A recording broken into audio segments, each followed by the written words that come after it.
Got a big project brewing and you're thinking, how do I get my team, my clients, my collaborators all on the same page, in one central hub, without a million email threads and lost files? If that question just hit home, then you're in the right place. Because today, we're diving deep into Basecamp, a tool designed to cut through the digital clutter and bring everyone together. And specifically, we're going to tackle one of the most fundamental, yet often overlooked, aspects of getting started. How do you actually invite people to Basecamp? Before we jump into the nitty-gritty of sending out those invitations, let's set the stage a little. Why Basecamp, and why is getting people in seamlessly so crucial? Imagine trying to run a marathon, but half your team starts at different points, and the other half doesn't even know where the finish line is. That's what project management can feel like without a central system.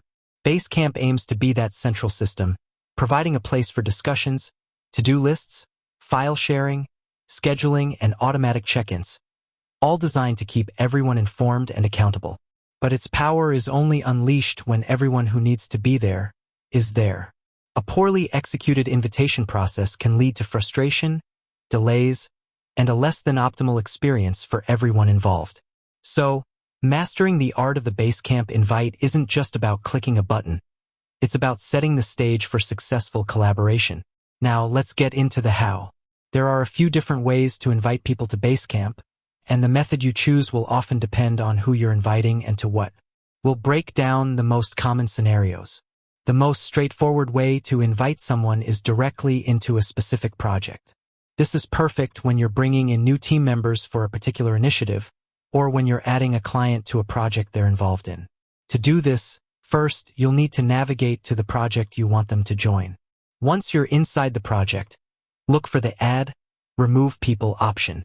This is usually pretty prominently displayed, often near the top right of the project screen, sometimes represented by a silhouette of a few people. Click on that. You'll then see a list of everyone currently on the project. Below that, there will be an option to add more people. Click on that and a simple form will appear. Here, you'll enter the email address of the person you want to invite. You can also add a personalized message if you like, which I highly recommend. A quick, "Hey John, welcome to the new website project. All the details are here," goes a long way in making them feel welcome and giving them context. Crucially, this is also where you'll decide what level of access they have. Basecamp allows you to differentiate between internal and client access. Internal access gives them full visibility into all project discussions, to-dos, and files. Client access, on the other hand, allows you to curate what they see, ensuring they only have access to information relevant to them, without being overwhelmed by internal team discussions.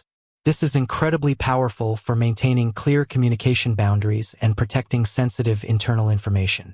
Choose wisely based on their role in the project. Once you've entered their email, message, and selected their access level, hit Send Invitation. Basecamp will then send them an email with a link to join the project. It's that simple. What if you want to invite someone not just to a project, but to your entire Basecamp account, perhaps a new team member who will be involved in multiple projects? This is where inviting someone directly to your Basecamp account comes in. This is typically done by an account owner or administrator. To do this, you'll go to your Basecamp account settings. This is usually accessible by clicking on your profile picture or initials in the top right corner, and then selecting Admin Land or Account Settings. Within Admin Land, you'll find an option to manage people or invite people to your account. Clicking this will bring up a similar interface to inviting someone to a project, but this time, the invitation is for the entire Basecamp instance. You'll enter their email, and they'll receive an invitation to create a Basecamp profile within your account. Once they've joined your account, you can then easily add them to any relevant projects without having to send individual project invitations. This is the preferred method for bringing on new core team members. Now, let's talk about the invitation experience from the recipient's perspective. When you send an invite, they'll receive an email from Basecamp. This email will contain a direct link to join the project or the account. They'll be prompted to create a password if they don't already have a Basecamp account. If they do, they'll simply log in. Once they've accepted the invitation, they'll be dropped right into the relevant project or their Basecamp dashboard, ready to start collaborating. It's important to preempt potential hiccups. Sometimes invitation emails can land in spam folders.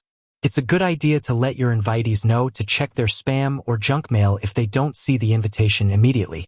Also, emphasize that the invitation comes from Basecamp, not directly from your personal email. If they're having trouble, the first step is always to double-check the email address you used and then advise them to look in their spam. If all else fails, you can always resend the invitation from within Basecamp. Simply go back to the Add, Remove People section of the project or Manage People in Admin Land, find their name, and you'll typically see an option to resend the invite. A common question that comes up is, can I invite someone who doesn't have a Basecamp account? Absolutely. In fact, that's the primary way most people join. Basecamp makes it incredibly easy for new users to get set up. They don't need to pre-register or do anything special. The invitation link handles the entire sign-up process for them. Another scenario is inviting someone who already has a Basecamp account, but perhaps with a different company or for personal use. In this case, when they click on your invitation link, Basecamp will recognize their existing account and simply ask them if they want to join your company's Basecamp instance or the specific project. It's a seamless process that avoids creating duplicate accounts. Finally, a pro tip for effective invitations. Context is king. While Basecamp's default invitation message is fine, a personalized message that clearly states why they're being invited and what the project is about will significantly improve their onboarding experience. For clients, it's particularly helpful to explain what they can expect to see and how they can best engage with the platform. A brief sentence like, "This is where we'll be sharing all project updates and deliverables for the Q3 marketing campaign," can make all the difference. With that said, thanks for watching, and until next time.